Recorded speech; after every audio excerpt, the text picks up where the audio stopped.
கர்நாடக மாநில அதிமுக செயலாளர் புகழேந்தி தினகரனை சந்தித்துவிட்டு செய்தியாளர்களிடம் பேசி வருகிறார். அந்த நேரலை காட்சிகளை பார்ப்போம். இல்லாமல் உள்ளே செல்ல முடியாது என்பதை இன்றைய தினம் KP முனுசாமி அவர்கள் சொல்லியிருக்கிறார்கள். மக்கள் செல்வாக்கோடு செல்வார். நாளை தினம் தேர்தல் நடந்தால் ஒரு மாபெரும் வெற்றியை பன்னீர்செல்வம் மாத்திரமே பெற முடியும், மக்கள் காத்து கொண்டிருக்கிறார்கள் என்று சொன்னார்கள். நான் கேட்குறேன், ஒரு உள்ளாட்சித்துறை அமைச்சராக, அமைப்பு செயலாளராக, புதுடெல்லியிலே முதலமைச்சராக புரட்சித் தலைவர் அம்மா அவர்கள் இருந்தபொழுது டெல்லிக்கெல்லாம் உங்களை சென்று பேச வைத்திருக்கின்றார்கள். பிகாப் of the chief minister of Tamil Nadu. அவர்கள் அட்டன் செய்ய வேண்டிய கூட்டத்தை எல்லாம், பங்கேற்க வேண்டிய கூட்டத்தை எல்லாம் KP முனுசாமி அவர்களை அனுப்பி அழகு பார்த்தார்கள். ஒரு இடத்துல கூட சார், ஒரே ஒரு இடத்துல கூட இந்த முனுசாமி இந்த இயக்கத்தை உருவாக்கி கொடுத்த புரட்சித் தலைவர் எம்ஜிஆர் அவர்களுக்காக வாக்கு வங்கி என்று சொல்லவில்லை. ஒரு இடத்தில் கூட அனுதினமும் நாங்கள் போற்றி புகழ்பாடி வணங்கும் புரட்சி தலைவி அம்மா பெயரை சொல்லவில்லை.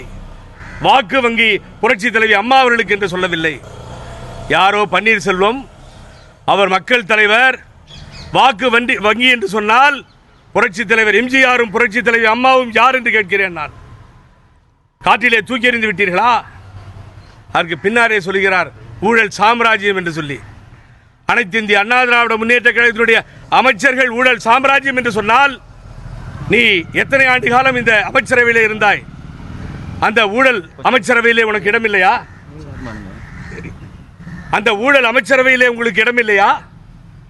உள்ளாட்சித்துறை அமைச்சராக இருந்த பொழுது அப்ப ஊழல் சாம்ராஜ்யம் என்று சொன்னால் நீங்களும் அதிலே ஊழல் சாம்ராஜ்யத்திலே தானே இருந்தீர்கள். தமிழிலே சொல்லுவான் புரட்சி கவிஞன், தமிழர் என்று சொல்லடா, தலை நிமிர்ந்து நில்லடா, அமுதமூறும் அன்பு கொண்டு அரசு செய்த நாட்டிலே அடிமை என்று பிறர்கைக்க முடிவணங்கி நிற்பதோ என்று சொல்லுவார். கவரிமானாக வாழ்ந்தவர்கள் எங்கள் தலைவர்கள். புரட்சி தலைவி அம்மா இருக்கும் பொழுது இப்படி ஒரு அமைச்சரை பேசியிருந்தால் வெளியிலே வந்திருக்க முடியுமா? புரட்சி தலைவர் எம்ஜிஆர் இருக்கும் பொழுது பேசியிருந்தால் அவன் தலையை வெளியிலே காட்டியிருக்க முடியுமா? ஆளுகின்ற ஒரு கட்சியை, 122 சட்டமன்ற உறுப்பினர்களை கொண்ட கட்சியை மிகவும் கேவலப்படுத்தி அசிங்கமாக பேசுவதோடு இல்லை, பக்குவம் இல்லாத ஜெயக்குமார், பக்குவமற்ற ஜெயக்குமார் என்று சொன்னால் எந்த தகுதியும் இழந்த ஜெயக்குமார் என்ற அர்த்தம். வேதனைப்படுகிறேன். பேரறிஞர் அண்ணா அவர்கள் சொன்னார்கள், பதவிகள் நீர் குமிழிகள் என்று சொன்னார்கள். இந்த அவமானத்தை தாங்கிக் கொண்டு பதவிகள் தேவையா? இந்த அவமானத்தை தலையிலே தாங்கிக் கொண்டு அவர்கள் இடத்திலே போய் காலிலே விட வேண்டுமா? 12 பேர் இடத்திலே 122 பேரை அடமானம் வைத்துவிட்டு நீங்கள் அரசு வண்டியிலே செல்ல வேண்டுமா? என்ன புரியவே இல்லை எனக்கு. இனிமேல் திட்டுவதற்கு ஒரு வார்த்தைகள் கூட இல்லாமல் திட்டியிருக்கிறார், அசிங்கப்படுத்தியிருக்கிறார் முனுசாமி அவர்கள். தமிழக அமைச்சர்கள் தான் தோன்றித்தனமாக பேசி வருகிறார்கள். அவர் சொல்லுகிறார், தமிழக அமைச்சர்கள் தான் தோன்றித்தனமாக பேசி வருகிறார்கள் என்று. அரசியலிலே வெற்றி தோல்வி சகஜமான ஒன்று. மாறி மாறி ஆட்சியை பிடித்திருக்கிறோம். 91 ஆட்சியை பிடித்தோம், 96 இழந்தோம், 2001 அம்மா தலைமையில் ஆட்சியை பிடித்தோம், 2006 இழந்தோம், 2011 அம்மா அவர்கள் தலைமையில் ஆட்சி இழந்தோம், 2016 மீண்டும் புரட்சி தலைவர் அவர்கள் ஆட்சியை வெற்றி பெற செய்தார்கள். இதுதானே சரித்திரம். ஆகவே ஆட்சியை பற்றி கவலை இல்லை, நாம் மரியாதை மானத்தை பற்றி கவலை. மரியாதையும் மானத்தை இழந்துவிட்டு அனைத்து இந்திய அண்ணா திராவிட முன்னேற்ற கழகத்தை அடகு வைத்துவிட்டு இந்த அணியை நீங்கள் நடத்த தகுதியற்றவர் என்று சொல்கிறேன். நான் மிக தெளிவாக நேற்றே ஒதுங்கி விட்டார்கள், வேண்டாம் என்று சொல்லிவிட்டார்கள். நான் நேற்றைய தினமே சொன்னேன், ஒரு தலைமை இல்லாமல் பயணித்தால் இந்த அசிங்கம் ஏற்படும் என்று சொல்லி. நான் சொல்லி 24 மணி நேரமாகவில்லை. ஒரு தலைமை இல்லை, பயணித்தீர்கள், அசிங்கப்பட்டு விட்டீர்கள், நீங்கள் கேவலப்பட்டு விட்டீர்கள். நீங்கள் யார்? இந்த முனுசாமி யாரை பற்றி பேசுகிறார்? இந்த அரசாங்கத்தை பற்றி பேசுகிறார். அதோட மாத்திரம் இல்லைங்க, இன்னொரு வார்த்தை யூஸ் பண்ணார் அவர். எங்களுக்கு அவசியமே இல்லை, இந்த கூட்டணியை பற்றி பேச அவசியமே இல்லை, நாங்கள் பேச தயாராக இல்லை, வேணா வா வேணாட்னா போ. யாரை பார்த்து சொல்றது?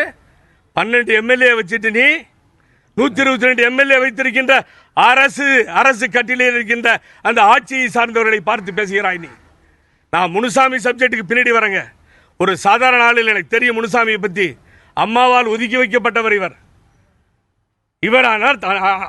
அனைத்து இந்திய அண்ணா திராவிட முன்னேற்ற கழக அமைச்சர்களை பேசுவதற்கு அருகதையற்றவர் முனுசாமி அவர்கள். அந்த மாவட்டத்திலே போய் பாருங்கள். இப்ப நீ இடைத்தேர்தல் தோத்த இல்ல, அம்மாவால ஒதுக்கி வைக்கப்பட்டவங்கன்னா இவங்களுமே அம்மாவால ஒதுக்கி வைக்கப்பட்டவங்க தானே, இவங்களை ஏற்றுப்பீங்க? இப்ப நாங்க இவங்களை ஏத்துக்கிட்டது போனதெல்லாம் இந்த நிகழ்ச்சிகளுக்கு பின்னால நடந்தது இல்ல. இப்ப பேச்சுக்கு நீங்க இல்ல ஒரு நிமிஷம். முனுசாமியோட பேச்சுக்கு நீங்க குற்றம் ஆமா ஆமா ஆமா ஆமா ஆமா அவரை நீங்க குறை சொல்லும்போது நீங்க என்ன சொல்றீங்க? அம்மாவால் ஒதுக்கி வைக்கப்பட்டவர்னு சுட்டி காட்டுறீங்க. இல்ல நேத்து சொன்னா இல்ல உங்கள்கிட்ட கேக்குறேன். நேத்து சொன்னா முனுசாமி பத்தி நானு இல்ல இன்னைக்குதான். இல்ல இன்னைக்கு எப்ப அவர் சொன்னாரோ பதில் சொல்ல வேண்டிய நிர்பந்தத்துக்கு ஏற்பட்டிருக்கிறது. ஒரு குறுக்கு கேள்வி என்னன்னா, முனுசாமி பத்தி நீங்க குற்றம் சாட்டும் போது அம்மாவால் ஒதுக்கி வைக்கப்பட்டவர்னு சொல்றீங்க. ஆமா சார். இவங்களும் அப்படிதான். இல்ல ஒரு நிமிஷம். அம்மாவால் ஒதுக்கி வைக்கப்பட்டவர், புறக்கணிக்கப்பட்டவர் நான் சொன்னது நிஜம்தான். திருப்பி அதை சொல்றேன். முனுசாமியை கடைசி வரை அம்மா அவர்கள் சேர்க்கவில்லை என்பதுதான் உண்மை. ஆனா என்ன பிரச்சனைன்னு கேட்டீங்கன்னா, முனுசாமி சொன்னதால் புகழேந்தி சொல்கிறேன். நான் அதுக்கு முன்னால் சொல்லவில்லை. நேற்று இதுவரை முனுசாமியை பற்றி நான் பேசவில்லை. ஆனால் மிகவும் கீழ்த்தரமாக பேசுகிறார். ஒரு முதலமைச்சர் தொகுதிக்குள்ளே போக முடியாது என்று சொன்னால் நீ தைரியமாக வா, நானும் வருகிறேன். மாண்புமிகு முதலமைச்சர் பழனிசாமி அவர்களை அழைத்துக் கொண்டு செல்லலாம். தொகுதிக்குள்ளே எந்த மக்கள் அவரை வரவேற்கவில்லை, எந்த காவல்துறை துணையோடு போகிறார் என்பதை பார்ப்போம். வா, அங்கே போய் சந்திப்போம். அதை தப்புங்க. எவ்வளவு கேவலமா பேசி இதுக்கு மேல கவரிமான் மாதிரி சிங்கம் மாதிரி வைத்திருந்த தலைவியின் கீழே இருக்கின்ற இந்த இயக்கம் எனக்கு ரொம்ப ஆச்சரியமா இருக்கு. வைத்தியலிங்க அண்ணெல்லாம் சும்மா என்ன கோவம் வரும் தெரியல தான் பேசின அவரு. நாடாளுமன்ற இப்பொழுது ராஜ்யசபா உறுப்பினராக இருக்கிறார். இன்னும் பேசிட்டு இருக்கார். குழு அமைத்திருக்கிறோம், மெதுவாக பேசுகிறோம். அந்த CV சண்முகம் அன்பு சகோதரர் குதின்னு குதிப்பாரு.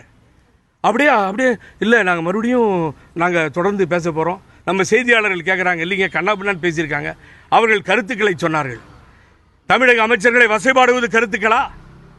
தமிழக முதலமைச்சரை இழிவுபடுத்துவது கருத்தா? நான் இப்பொழுது சொல்கிறேன், புரட்சி தலைவர் MGR பெயரையும் அம்மா பெயரையும் உச்சரிக்காமல் பன்னீர்செல்வம் டெபாசிட் கூட வாங்க முடியாதுங்க. யாராலையும் முடியாது, எங்களுக்கு தெரியும்.